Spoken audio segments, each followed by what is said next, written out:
The Washington Wizards are a very young team, so it's no surprise that they lack physicality. Will they lack it long term, though? It could be a problem.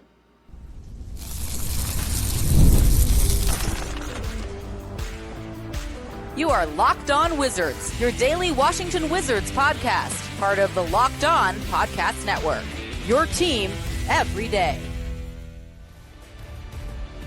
DC family, you are locked on to the Washington Wizards, where you are part of our family.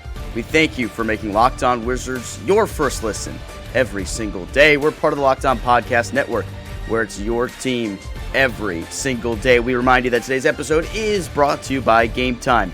Download the Game Time app, create an account, and use code LOCKEDONNBA for $20 off your first purchase. Alongside the DC sports content creating savant Abdullah Ayubi, I'm Ben Strober, and I cover the Washington Wizards for Roundtable IO. On today's show, we assess the Wizards' physicality issues manhandled last night against the Minnesota Timberwolves. Is this going to be an issue long term? If it is, how do they address it?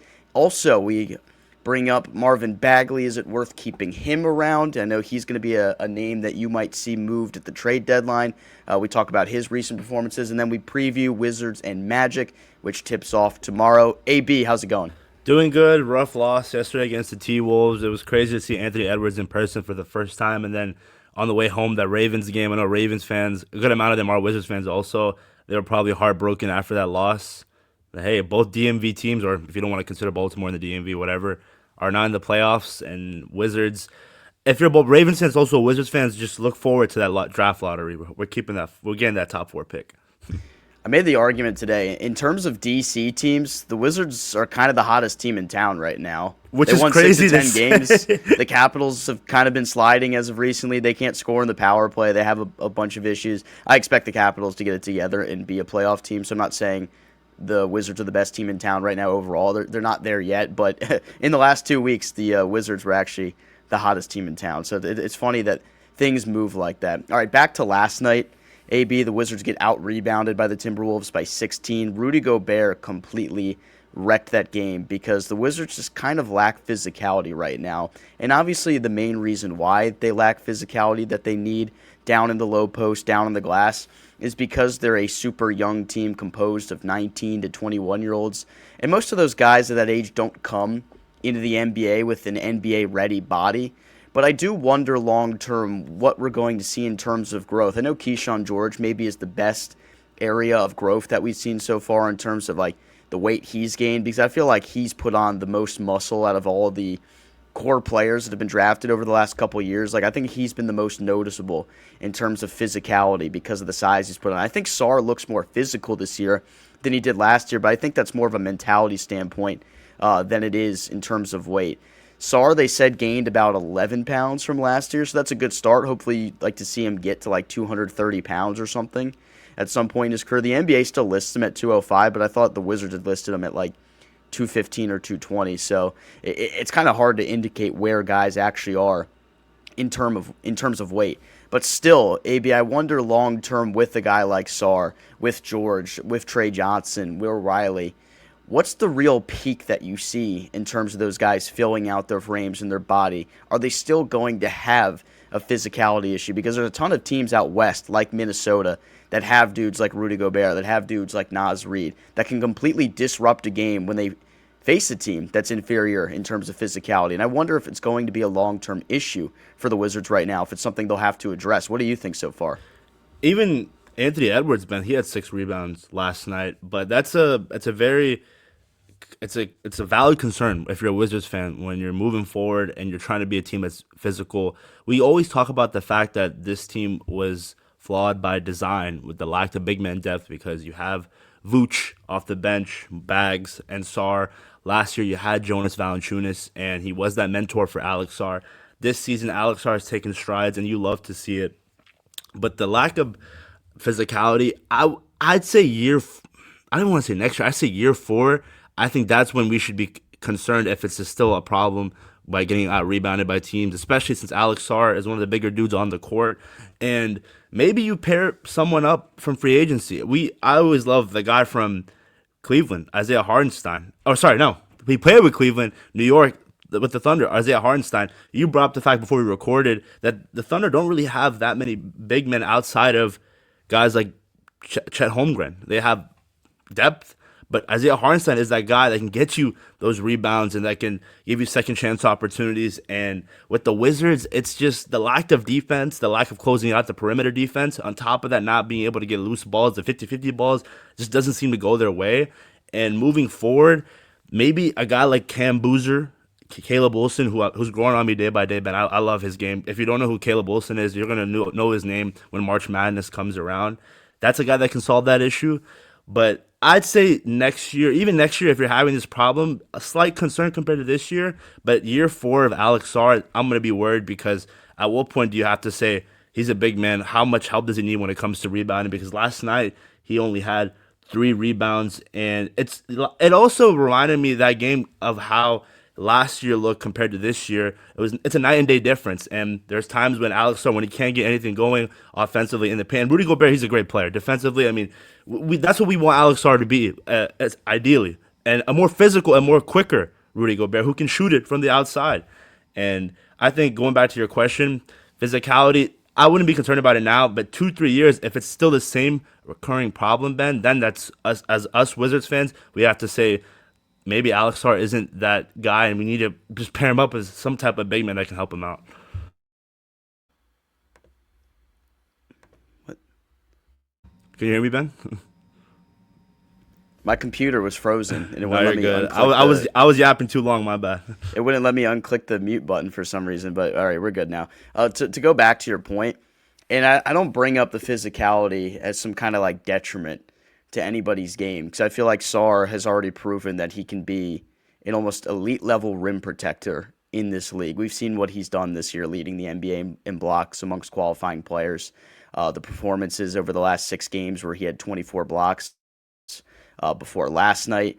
When he gets in a situation, though, where he has to match up physically and you don't have that other center alongside or other big man to complement, because then you could see Sarr play at the 4, or you could just have 2 bigs out there. That's kind of been my gripe with Keefe. And I've given Keefe a lot of credit as of recently because of the strides they've made in terms of player development. But I wish they would go a little more double big. They don't do it very often. They did it yesterday toward the end of the game. Like, it was already over at that point, so it was kind of random at that point where you saw Sarr and Vukcevic share the floor a little bit. And I thought over the summer you might see that combination share the floor a little bit more, but I kind of wish we saw some more minutes where you have Sarr and Bagley out there. And I guess maybe the reason they could point to, or what they would say in terms of that, is we only have like 3 real big men on this team, so they don't like having them share the floor at the same time, because if you have one of those guys getting into foul trouble or both of them get into foul trouble at the same time, then you run into major issues. But I wonder how much better Sarr would be with a big alongside him that could help him out and help him out on that end. And instead of having to worry about matching up with somebody like Giannis in certain games who he just couldn't really handle physicality-wise, maybe you just allow him to be that anchor that they want him to be defensively. Because that's what Keefe says all the time with a guy like Alex Sarr, is that he is the anchor defensively. He's the last line of defense, and that's why they love him. That's why he was brought here, is what they say all the time. He is there to protect the rim and block shots, and he's done a great job of that. And I'm glad you brought up the point with Isaiah Hartenstein, because you think about that OKC team and the rebuild they constructed and the players they brought in. They have guys that have filled out a little bit. Chet is a little bit on the smaller frame side. He's obviously insanely long, insanely skilled. Chet's one of the best young centers in the NBA, but he's a little bit thin. But that's why you bring in your bruiser and Isaiah Hartenstein, who has a club option this upcoming season, so it'll be interesting to monitor. Looking through free agency, though, for this upcoming summer, the Wizards are going to have a ton of flexibility in their financial situation. You're going to have $80 million come off your books with Middleton and McCollum not being here anymore. There's going to be some other money that frees up as well. It's a lot of options. Nikola Vucevic from Chicago, Yusuf Nurkic, Zach Collins, Mitchell Robinson, a lot of these guys that have plenty of experience in the league. Robert Williams III, Moritz Wagner, Brook Lopez, still in the league somehow, will be a free agent. Ayton will be a free agent again. Remember we were talking about him last year? Oh, yeah. Or he actually has a player option, so it will depend if he picks it up. Day'Ron Sharpe has a club option. He looked pretty good the other night, actually, for Brooklyn. I think about it. Al Horford somehow is still in the league, 18 years. No, I'm good off Al Horford, bro. Yeah, I think after Kelly Olynyk, man, when it comes to hatred as a Wizards fan, Al Horford is there, because I remember those days when he used to torch Marcin Gortat.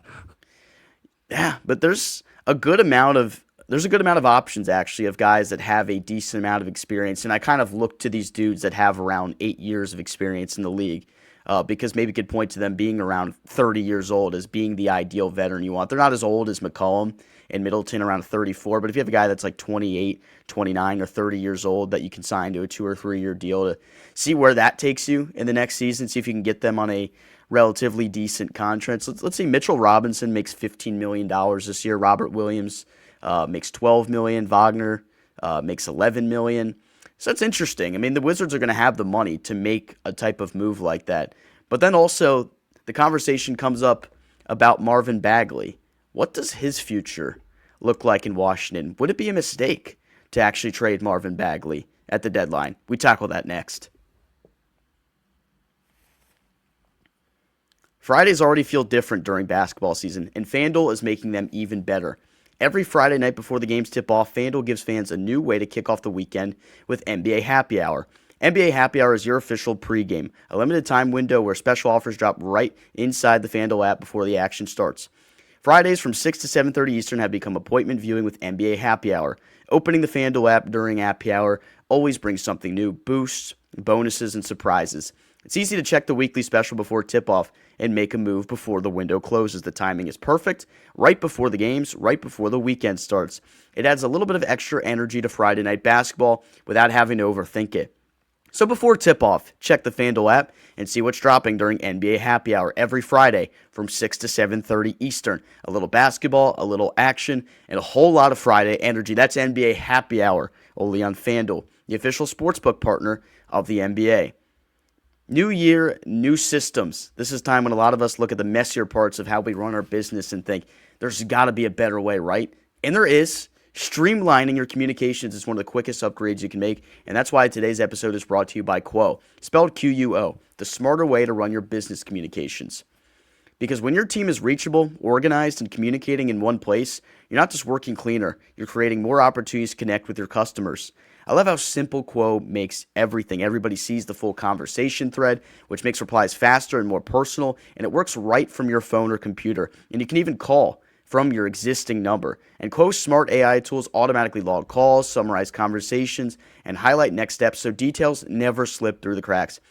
It's no surprise that Quo is the #1 rated business phone system on G2, trusted by more than 90,000 businesses from solo operators to growing teams.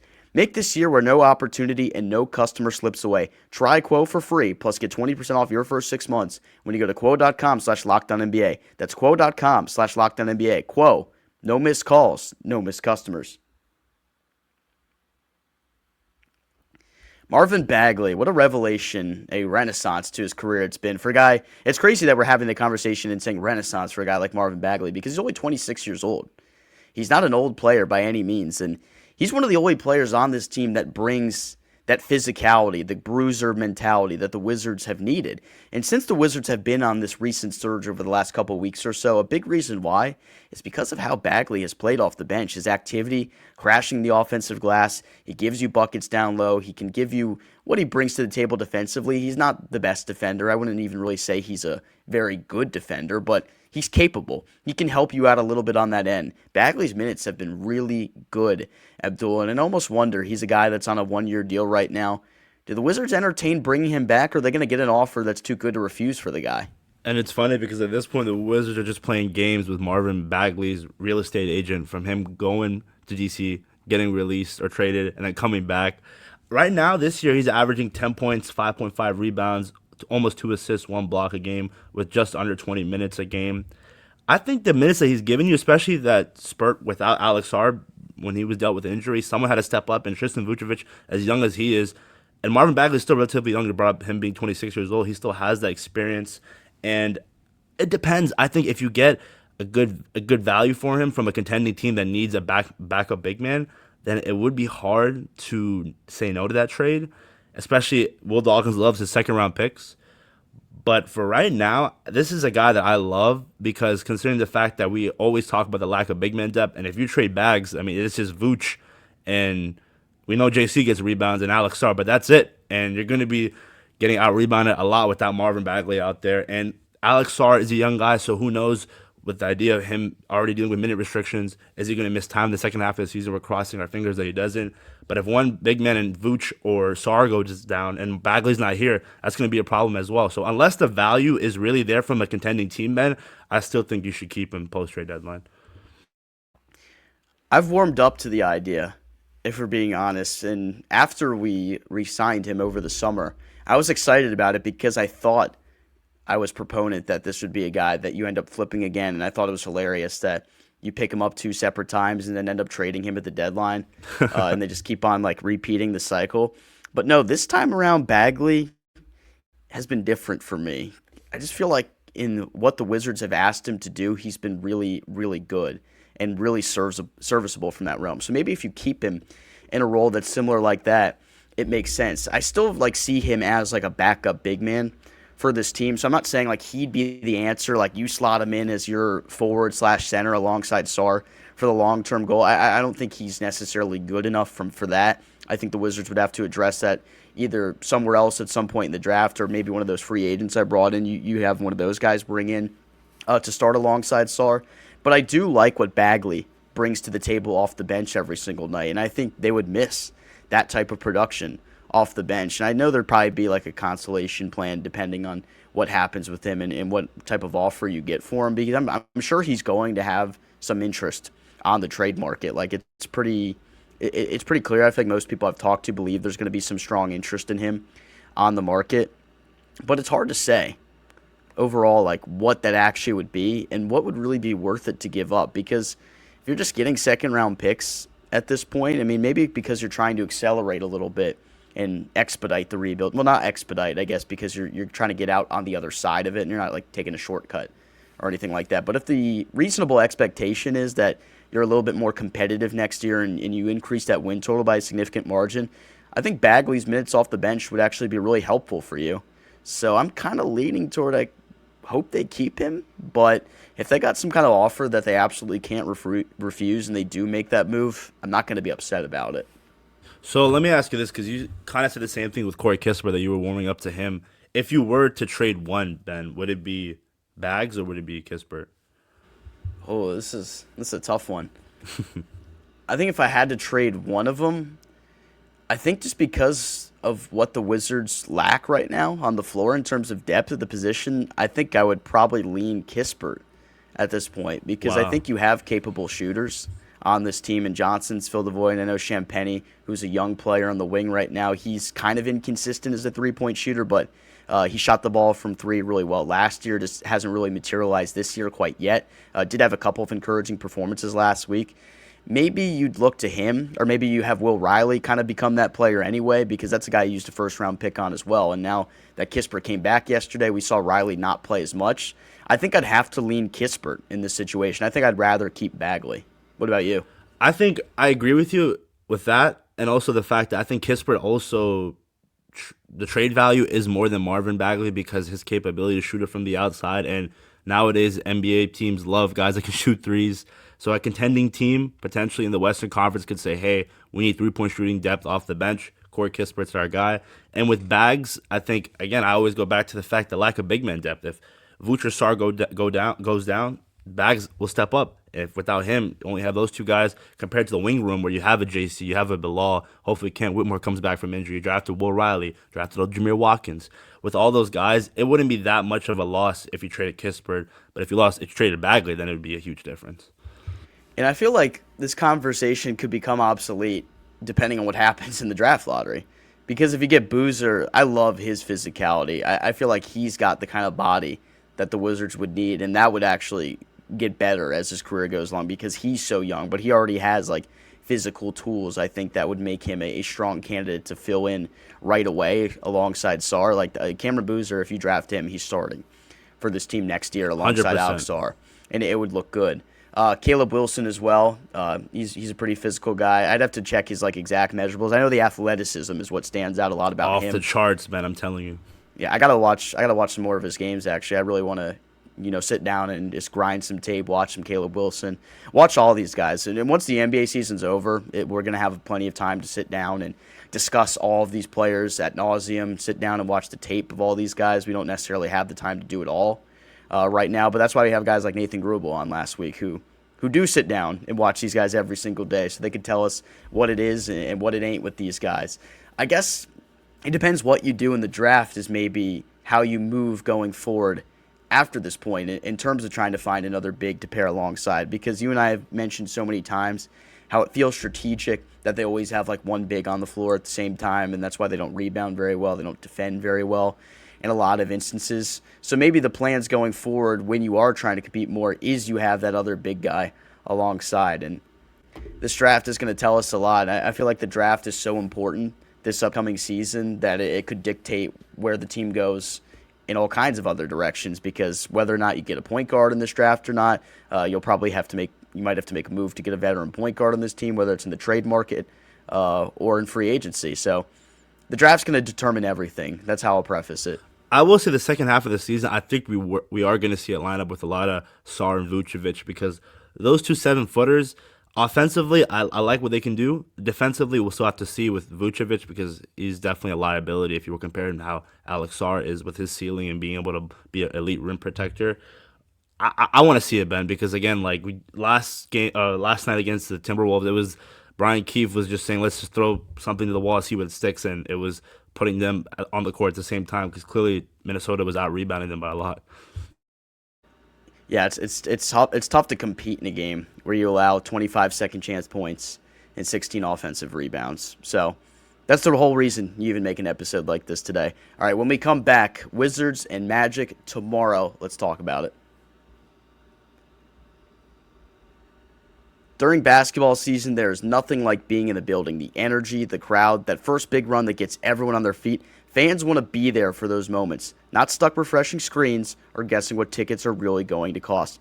That's where Game Time comes in. The Game Time app gives fans the advantage back, making it incredibly easy to score amazing tickets. Fast, simple, and without the guesswork. Browsing the Game Time app is straightforward and intuitive. Finding tickets takes just a few taps. Seeing the view from your seat before buying makes choosing tickets easy and confident. Prices include fees up front, so the total is clear from the start. Features like zone deals help unlock great seats at even better value. Whether it's an NBA game or another live event, everything is right there in one place. Take the guesswork out of buying tickets with Game Time. Download the Game Time app, create an account, and use code LOCKEDONNBA. That's LOCKEDONNBA for $20 off your first purchase. Download the Game Time app today and get in on the action.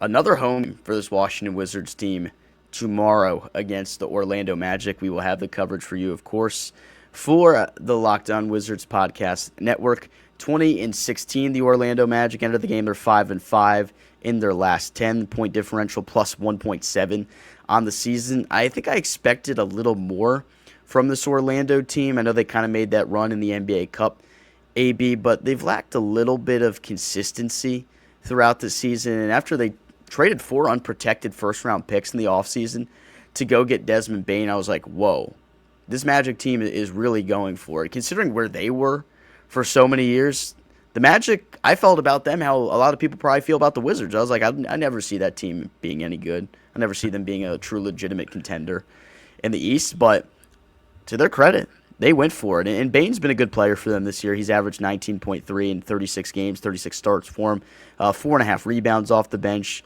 give him about a steal and a half, or not a steal and a half, I meant 1.5 steals and blocks of stocks combined for the guy.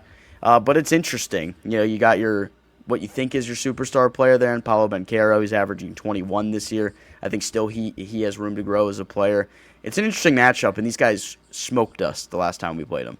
Yeah. Also, their AB, Anthony Black, he's pretty good too. I think recently against I was high on him many years ago. Remember when Wizards fans thought we might get him? I think it was against some team. Was it the Warriors where he just had a career high with 30-plus points? That was insane. Jalen Suggs, very solid as well. I was a big fan of him coming out of Gonzaga. Franz Wagner is dealing with an ankle injury, so he'll be out. But yeah, the last time the Wizards and Magic matched up, it was not good for our Wiz. And this Magic team, I think they may have to make a move in the deadline to compete in the Eastern Conference. But Paolo Banchero, Ben, I'm a huge fan of him. I think he's a superstar. I think he has the capability of being a top 7 player in the NBA. and when healthy. And this Magic squad, they gave up a lot of draft capital to acquire Desmond Bane. But I still think if they can figure it out, because there's still a lot of games left to play, they could potentially make a run to the Eastern Conference Finals and see where they can go from there. And for the Wizards, Bilal versus Paolo, it's going to be a fun matchup. I don't know if was Bilal available the last time we played Orlando, Ben?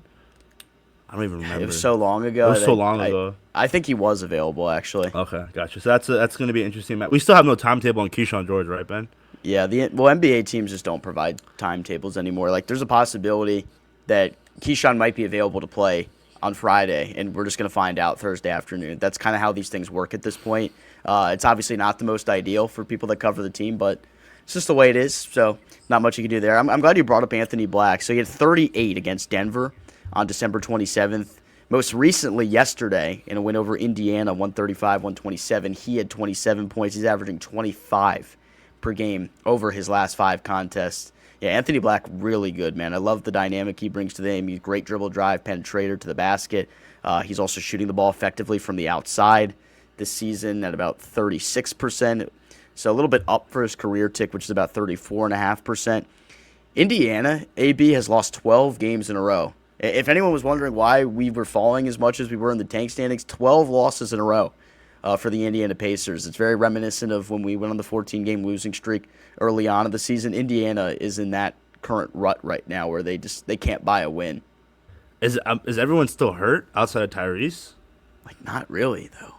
That's insane. I think they like really Benedict want to Matherin's actually playing pretty well for them, and now he's potentially on the trade block this upcoming deadline. It's very interesting what's happening in Indiana. They've just completely taken the year off. Yeah, Brooklyn right now, they're at 11 wins, and then below Brooklyn is us with 9 wins, so we still haven't hit that double-digit win mark yet. And then below us is Sacramento, New Orleans, which is going to be Atlanta's pick, and Indiana. Is there a possibility where Indiana doesn't win 15 games? Maybe, because I don't think Tyrese Halliburton, he's not coming back. There's no point in him coming back. No, I mean, he's not going to play this year. No chance. Yeah, he's not going to play this year, but it's just crazy to me, Ben. This team was 1 game away from winning it all. And now they're potentially going to get the number 1 overall pick. Hopefully not, because we want that. But it's insane how the NBA works. It's wild, the fall that we've seen for Indiana this season. If you just put into perspective what's happened with them. Yeah, can you hear me, Ben? My computer froze again. Can you hear me? No, you're good. I think I can hear you. Yeah. My computer just completely froze again. I don't understand what's happening with it. It's all good. It's all good. I guess we're talking about Indiana basketball, and your computer is like enough of it. Pretty much. That's basically how it works. There we go. All right, now I'm unfrozen finally. All right, so I guess we'll wrap it up on that before my computer explodes for talking about bad basketball teams any longer. It's already starting to do it again. So that'll do it for us today here on Locked On Wizards. Thank you for making Locked On Wizards your first listen every single day. For your second, check out the Locked On NBA Fantasy Basketball podcast. Josh Lloyd will get your lineup right. DC family, we'll talk to you later.